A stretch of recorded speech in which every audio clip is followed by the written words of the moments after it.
Liverpool fans, let me talk to you. The season ain't over. It ain't over. I know you might be a little down because you're ninth in the league, 16 points after 12 games. Very uncharacteristic stuff under Jurgen Klopp in the Premier League. 4 wins. One of those wins against Manchester City, one against Newcastle. The other wins come against, I can't remember all of them, but the losses and the draws, 4 losses, 4 draws, unacceptable. Unacceptable. Right? Unacceptable. Manchester United form, I should say. And I mean the post Sir Alex Ferguson Manchester United type of form, right? All right, let me get a little bit more comfortable. I know you might be down because the league form, it's been poor. But you know what could actually lift you up? Somebody doing something crazy over there. I'm telling you, New York, man, never cease to amaze me. I'm telling you, what you see on the road, man. What you see on the road, I'm in a parking lot and somebody's trying to jump the divider. Like, you don't know there's a divider? Like, come on. Almost got me one time, though. But anyways, Liverpool, there's still hope for the season. Liverpool defeated Napoli 2-0 yesterday to book themselves a place into this season's Champions League round of 16. Okay? And that's quite important. After the manner in which they lost and match they won, they bounced back with 5 wins. 2 against Ajax, 2 against Rangers, and a massive win against Napoli. Even though it wasn't enough for them to get top spot, it sets up the round of 16 very, very brilliantly. I love it. A lot of narratives and everything in the round of 16, right, for Liverpool. And we know Liverpool are a type of team that if they're not doing well in the league, they're going to do well in the Champions League or in the Cups. Last season, Liverpool did well in everything. Champions League final, FA Cup win, Carabao Cup win, and they only lost the title by 1 point. So the team really give out a lot.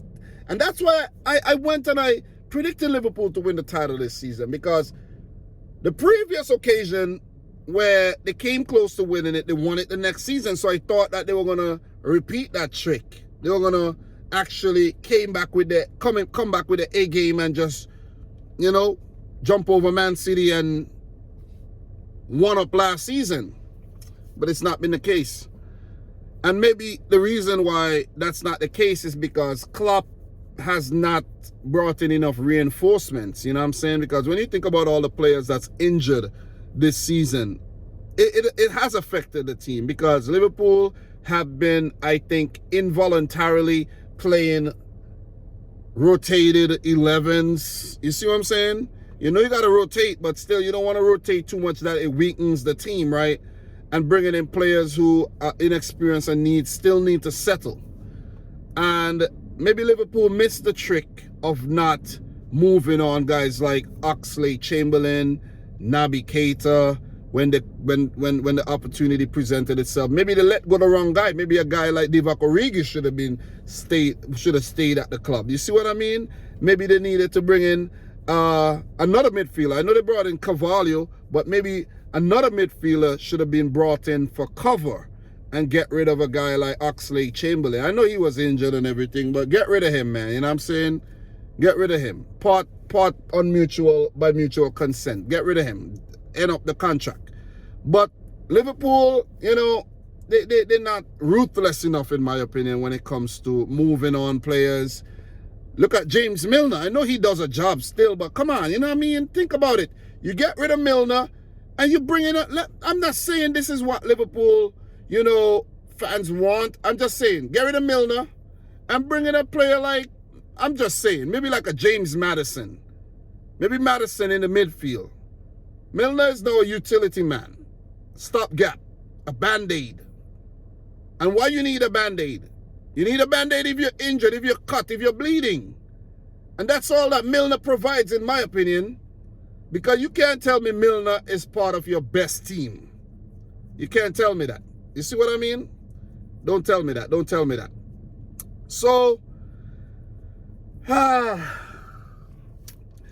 not ruthless enough. Not ruthless enough. But look at Man City, for example. Ruthless in rotating. Keep the players, you know, going out, bringing in fresh ones. That's why they keep winning. That's why they keep winning. Liverpool got to be a bit more ruthless. I think they could have been a lot more ruthless with that, and that's come back to bite them in the behind, right? But they're trying, you know, they're bringing in, you know, young players, Calvin Ramsey and Carvalho and guys like Bajcetic and these guys coming through the ranks. You know, I see what Liverpool are trying to do. But still, you got to be a bit more ruthless. You got to be a bit more, you know, ambitious in the recruitment strategy. I know Darwin Núñez came in, big signing, but he's the only big signing for this last summer. Maybe there should have been 2 more. You see what I'm saying? FSG needed to fork out some money, and then maybe they would win more things. You see what I'm saying? But Liverpool's season ain't over. It ain't over. If you think it's over, you far from correct. The league, they're not gonna win the league. Not gonna win the league. Top 4 possibility. I know we banter and say Liverpool is gonna get Europa League or Conference League next season, but top 4 is still a possibility. It's gonna take a lot, though. It's gonna take a lot. They're gonna have to reach down inside, and they're gonna have to play well. But we've seen some uncharacteristic performances from players like Van Dijk and Trent Alexander-Arnold and Fabinho and Henderson, even Mo Salah at times, you know, and the injuries to Luis Diaz and Jota and Oxlade-Chamberlain, Naby Keita, not Joe Gomez, but Joel Matip, Konate, you know what I mean, Robertson for a little while, you know, and Alisson has been holding up the team, so kudos to Alisson as well. Liverpool has to make a deep run in the Champions League. They have to make a deep run in the Champions League. And going into the round of 16, the possible opponents are Real Madrid, big adversaries, right? Failed to beat Real Madrid in 2 Champions League final day, right? Real Madrid, Bayern Munich, PSG, and Porto. Liverpool would be damn lucky, in my opinion, to get Porto again, because we know they love to bully Porto, right? But if they get one of Bayern, PSG, or Real Madrid, it's going to be interesting. They are capable of beating those teams as well. So that's how the Champions League set up. Liverpool's season could also be salvaged by defending their cups. They're holders of those cups. They could defend the Carabao Cup. They could defend the FA Cup. And I think even in a disappointing league campaign, winning those trophies would save some type of face for Jurgen Klopp and for Liverpool. And this could be Klopp's last season, or it could be the start of a rebuilding period. It's left to be seen. It's according to how Liverpool performs in the cups, in my opinion, and if they do perform respectably in the league by pulling things back, stop the bleeding, stop losing so many games. You see what I mean? But I don't want to be too long-winded. Just wanted to share those thoughts swirling around my head. We know Liverpool are a dangerous team, and we know what they're capable of doing, so we can't write them off, especially in the cup competitions. But guys, let me know your thoughts in the comment section down below.